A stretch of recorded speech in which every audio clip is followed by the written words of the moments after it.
L'expérimentation actuelle sert essentiellement à essayer de montrer quelle est la meilleure modalité de récupération pour nos nageuses synchronisées de l'INSEP.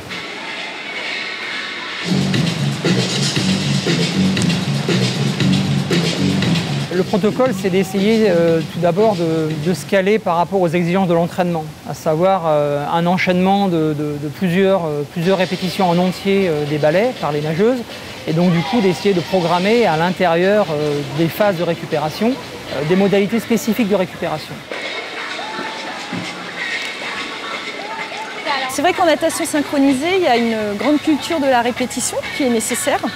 Et effectivement, on est toujours sur l'épineux problème de la programmation, quand enchaîner, combien, comment, quoi faire entre, à quel rythme, et comment gérer ça, s'appuyer sur quelles données pour le faire.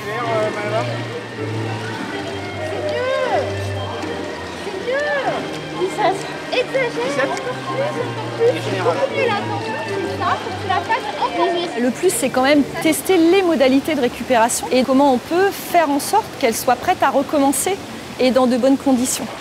Donc bien sûr, après on peut avoir des répercussions sur quel contenu on propose pour pouvoir s'entraîner de manière intensive sans avoir beaucoup de dégradation quelque part.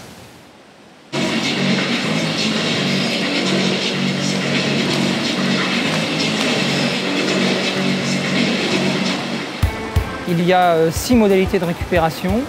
Une récupération passive, c'est notre situation de contrôle, où les filles sont allongées pendant une demi-heure et ne font rien.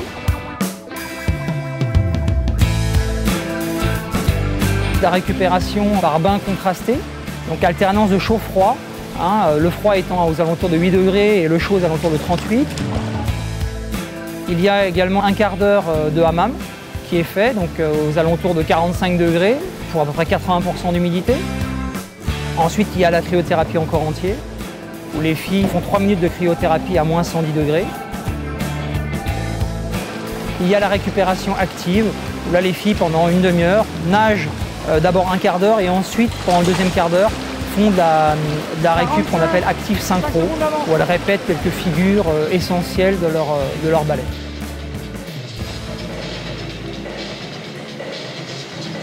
C'est les résultats qui nous diront ce qu'on peut en faire. Peut-être avoir des consensus par rapport à un profil du groupe qui nous permettent de choisir telle ou telle récupération plutôt qu'une autre.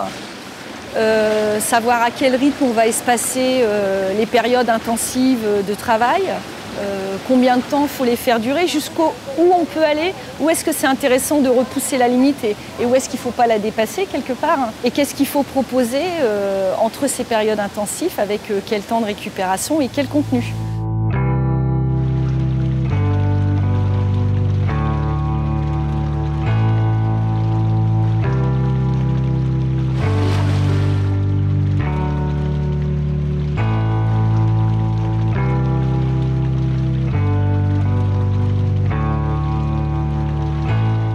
Pour étudier tout un tas de paramètres que je vais décrire, on utilise d'abord pas mal d'outils.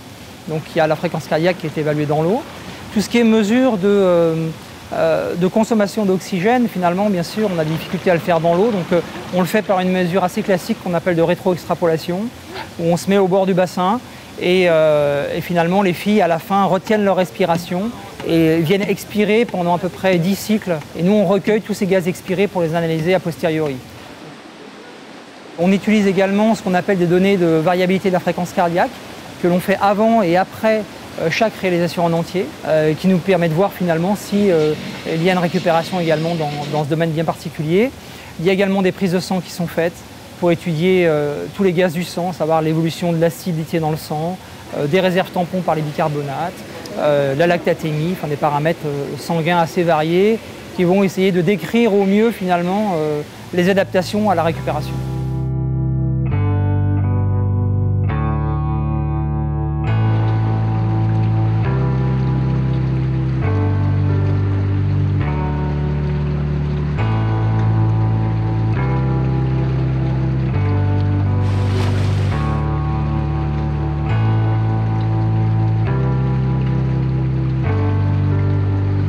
On est à peu près au 4/5e de l'étude, donc il y a des choses qui commencent à sortir maintenant. Il faut attendre finalement qu'on ait tous les résultats pour avoir des assertions, mais il semblerait déjà que tout ce qui est bain de contraste et cryothérapie a déjà un effet un petit peu sur les paramètres de performance. Là où on émet encore pas mal de réserves, c'est qu'on essaie de coupler ça également à des données d'évaluation que nous donnent les entraîneurs. Donc on a à la fois des données physiologiques, biomécaniques, mais on a également des données de perception, d'évaluation de juge. Elles ont trouvé ça intéressant en fait parce que petit à petit elles ont apprivoisé un peu ce protocole. Elles ont perçu à travers les différentes mesures qui étaient faites, elles ont perçu tout ce qui était en jeu dans leur performance, ce qu'elles ne perçoivent pas forcément en s'entraînant et en ayant simplement des corrections. Et elles ont perçu aussi l'importance du coup de leur hygiène de vie, de ce qu'elles boivent, de ce qu'il faut qu'elles mangent. Il est bien posé que ça peut avoir une importance et que ce qu'elles font entre a aussi de l'importance. Et donc ça c'est intéressant.